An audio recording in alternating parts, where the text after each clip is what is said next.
Today's video is sponsored by our amazing patrons. I've started a podcast over there called The Lockdown Show, which looks at positive and interesting news stories of the week. Link in the description below. I want to make this very clear. This video contains spoilers for the ending of Kingdom Come Deliverance and possible sequels. Hello, you sexy biscuits, and welcome back into Kingdom Come Deliverance. For as long as I can remember, we've been getting comments asking, where is Kingdom Come Deliverance 2? And about 3 weeks ago, we had a small glimpse of hope. Posted on Warhorse's own Twitter was this: "Thank you, Fates d'Armes, for our new mocap swords." And alongside that, on Fates d'Armes' own Facebook page, they posted this: "Thank you to Warhorse Studios for all these wonderful hours of game.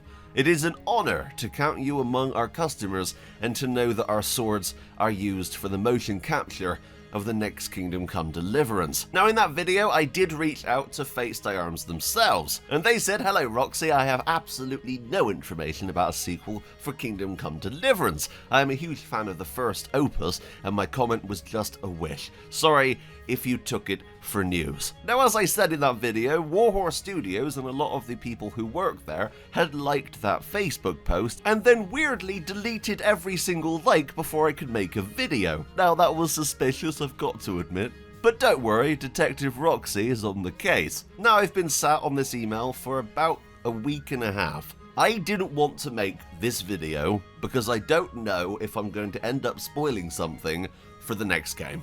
But as I've said, I always want you guys to be the first to know. I'm also a part of this community. I'm also waiting for a sequel. Now you've seen the title, and yes, we have not only one piece of news, but two. In today's video, I'm going to be reading you an alternate ending for Kingdom Come Deliverance that leads straight into a Kingdom Come Deliverance sequel. I want to make this very clear. Warhorse Studios obviously can't say anything. They are of course now owned by Koch Media.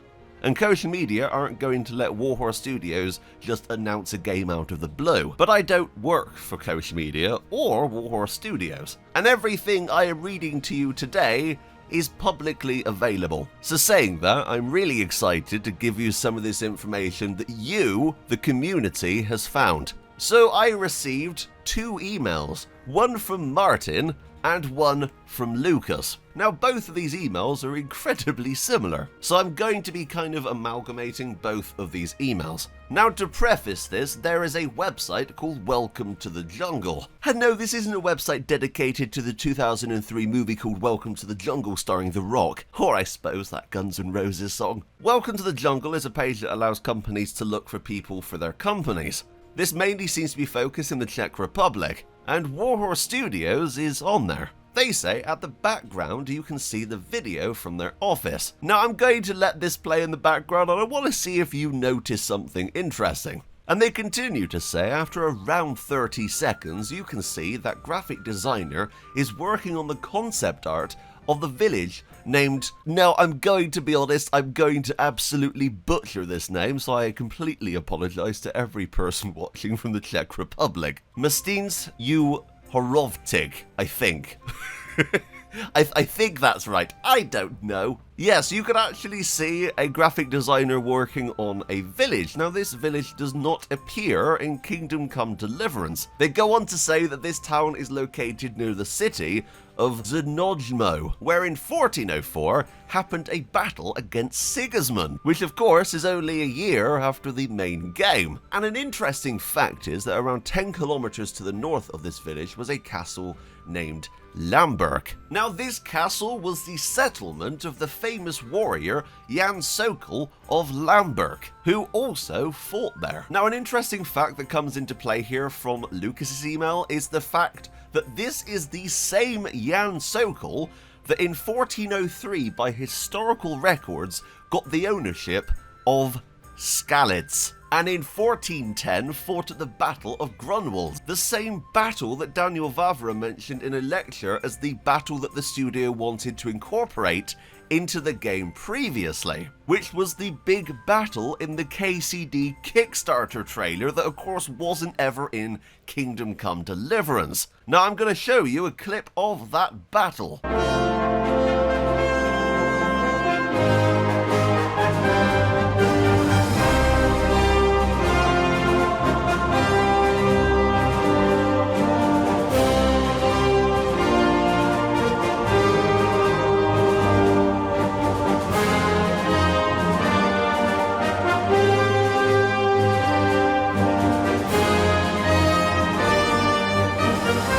Okay, so let's take into account everything that we've got so far. Not only do we have Jan Sokol, who is connected, of course, to not only Skalitz, but also isn't that far away from the location of Kingdom Come Deliverance 1. Also, we have a major battle in 1410. 1403, we have mentioned again of Sigismund. If this isn't going to be the plot of at least Kingdom Come, whatever the sequel is called 2, and maybe even the third game in the series, then I don't know what this is. So the Kickstarter trailer that was released all the way back in 2014, I think, basically shows stuff that wasn't in, of course, the main game, but could be in a later sequel. I think that Warhorse Studios have used Kingdom Come Deliverance as a learning experience. Every game developer has high hopes for their game, and sometimes they aren't able to fit in everything that they want to be able to do. Now, we have mentioned in the past that Daniel Vavra, and also quite a lot of the people from Warhorse Studios,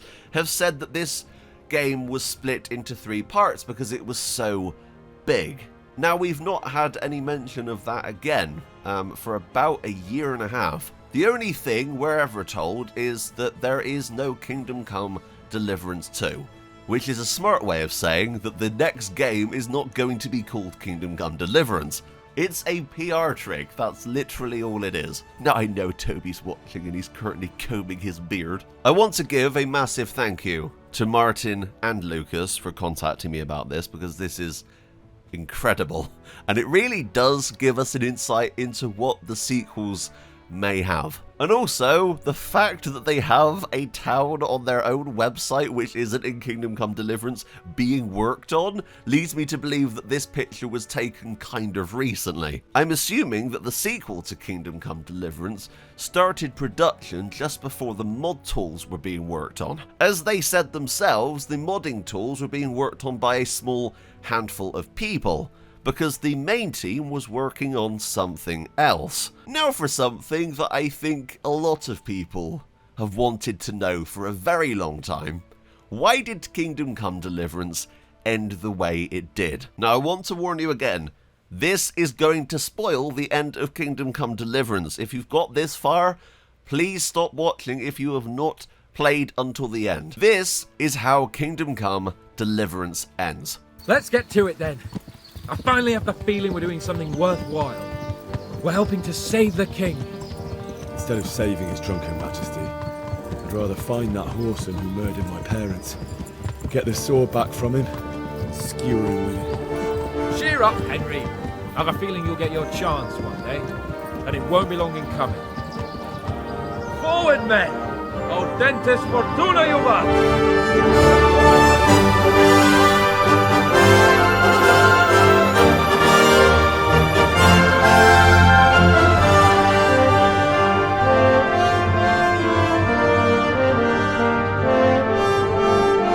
It just ends. No to be continued, no nothing.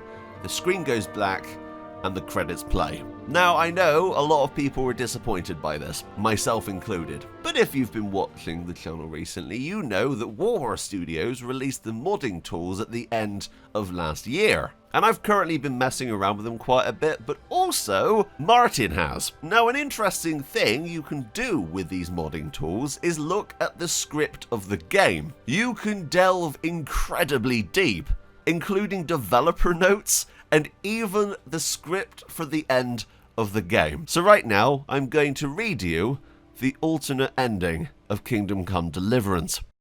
The player is standing in his chamber after the previous quest cutscene ends.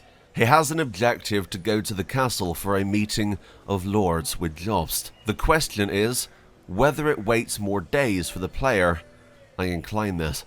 When he comes to the castle's courtyard to the foot of the stairs of the palace where the meeting takes place, Capon is on his way there as well. As soon as he sees him, the cutscene starts. If he comes while the meeting isn't happening, early morning, late in the evening, and at night, Capon only barks, "You've missed it today! Come back tomorrow! Everything's far from settled!" Write the explanation about Wenceslas, of what a king and an emperor he was, what he accepted and what he refused. There is nothing yet Hanush will slander him, and Radzig will defend him.